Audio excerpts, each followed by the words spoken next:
బాబు అదేంటది? పిచ్చుక. బాబు ఇదేంటిది?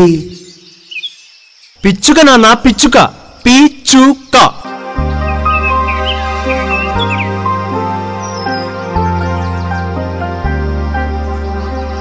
బాబు అదేంటది? ఎందుకలా విసిగిస్తున్నావు? అది పిచ్చుకని చాలాసార్లు చెప్పానుగా, అర్థం కాలేదా?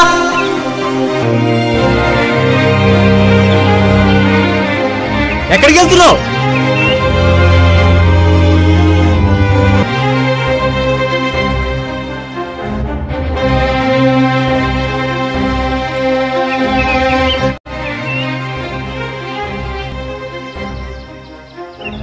ఇది చదువు నాయనా.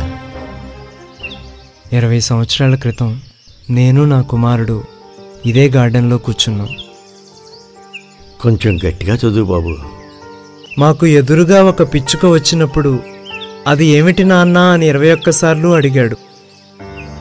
అప్పుడు అడిగిన 21 సార్లు కూడా చెప్పాను అది పిచ్చుక అని. అది పిచ్చుక. అదే ప్రశ్న మళ్ళీ మళ్ళీ అడిగినప్పుడు చిరాకు పడకుండా, విసుగు చెందకుండా అడిగిన ప్రతి ఒక్కసారి కూడా నా కుమారుణ్ణి కౌగిలించుకున్నాను.